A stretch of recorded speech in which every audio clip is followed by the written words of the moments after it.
अपने गुस्से पर काबू पाने के लिए तैयार हो क्या? इन 10 क्रोध प्रबंधन युक्तियों पर विचार करके शुरुआत करेंगे। बोलने से पहले सोचें।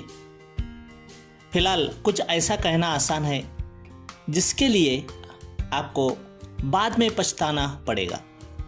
कुछ भी कहने से पहले अपने विचार एकत्र करने के लिए कुछ समय निकालें। स्थिति में शामिल अन्य लोगों को भी ऐसा करने की अनुमति दें।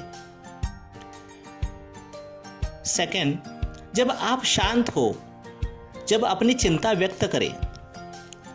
जैसा कि आप स्पष्ट रूप से सोचते हैं, अपनी निराशा को दृढ़ लेकिन गैर प्रतिबद्ध तरीके से व्यक्त करें। दूसरों को चोट पहुंचाने या उन्हें नियंत्रित करने की कोशिश किए बिना अपनी चिंताओं और ज़रूरतों को स्पष्ट रूप से और सीधे व्यक्त करें। कुछ थर्ड, अब जो टिप्स बता रहा हूँ वो कुछ व्यायाम करें। शारीरिक गतिविधि तनाव को कम करने के में मदद कर सकती है, जो आपको गुस्सा दिला सकती है। अगर आपको लगता है कि आपका गुस्सा बढ़ रहा है तो तेज गति से टहले या दौड़े या कुछ समय अन्य मनोरंजक शारीरिक गतिविधियों को करने में बिताए। जो चौथा टिप्स है, एक टाइम आउट ले। समाप्ति सिर्फ बच्चों के लिए नहीं होती। दिन के तनावपूर्ण समय में खुद को छोटे छोटे ब्रेक दें। शांत समय में के कुछ क्षण आपको चिड़चिड़े या क्रोधित हुए बिना आगे आने वाली चीज़ों को संभालने के लिए बेहतर तरीके से तैयार होने में मदद करेंगे। पांचवा जो टिप्स है, संभावित समाधानों की पहचान करें। जिस बात ने आपको पागल बनाया उस पर ध्यान केंद्रित करने के बजाय समस्याओं को सुलझाने पर काम करें। क्या आपके बच्चों का गंदा कमरा आपको असहज करता है? दरवाज़ा बंद कर दो। क्या आपको पार्टनर हर रात डिनर के लिए लेट हो जाता है? शाम को बाद में भोजन का समय निर्धारित करें या सप्ताह में कुछ बार स्वयं खाने के लिए सहमत हो। साथ ही यह भी समझ ले कि कुछ चीज़ों आपके नियंत्रण से बाहर है। आप क्या बदल सकते हैं और क्या नहीं, इसके बारे में यथार्थवादी बनने की कोशिश करें। अपने आप को याद दिलाए कि क्रोध कुछ भी ठीक नहीं करेगा और केवल चीज़ों को और खराब कर सकता है। सिक्स्थ वाली टिप्स है वो आय कथनों के साथ बने रहें। आलोचना करना या दोष देना ही तनाव को बढ़ा सकता है। इसके बजाय समस्या का वर्णन करने के लिए आय कथनों का उपयोग करें। सम्मानजनक और विशिष्ट बने।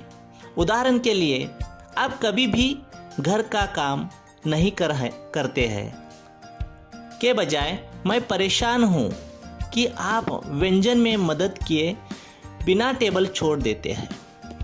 जो 7वां उपाय हम बात कर रहे हैं, द्वेष न रखें। क्षमा एक शक्तिशाली उपकरण है। यदि आप क्रोध और अन्य नकारात्मक भावनाओं को सकारात्मक भावनाओं को स्थान देने की अनुमति देते हैं तो आप अपनी खुद की कड़वाहट या अन्याय की भावना से भस्म हो जाएंगे। जिस व्यक्ति ने आपको ठेस पहुंचाई है उसे क्षमा करने से आप दोनों को स्थिति से सीखने और अपने रिश्ते को मजबूत करने में मदद मिलेगी। 8वां जो उपाय है, तनाव दूर करने के लिए हास्य का प्रयोग करें। एक लाइट अप तनाव को फैलाने में मदद कर सकता है।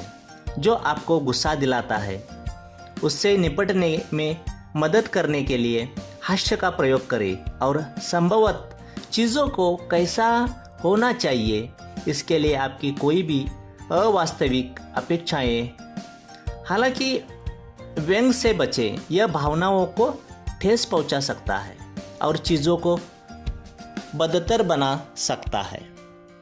जो 9th वाला टिप्स है वो विश्राम कौशल्य का अभ्यास करें। जब आपका गुस्सा भड़क जाए तो विश्राम कौशल्य का उपयोग करें। गहरी सांस लें।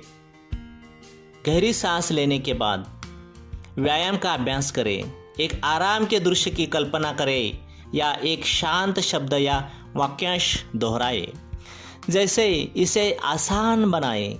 आप संगीत सुन सकते हैं, जर्नल में लिख सकते हैं या कुछ योग कर सकते हैं। विश्राम को बढ़ावा देने के लिए जो कुछ भी आवश्यक है। 10वां टिप्स है, जानिए अब मिलेगी मदद। जानिए अब कब मिलेगी मदद। क्रोध को नियंत्रित करना सीखना कई बार चुनौतीपूर्ण हो सकता है।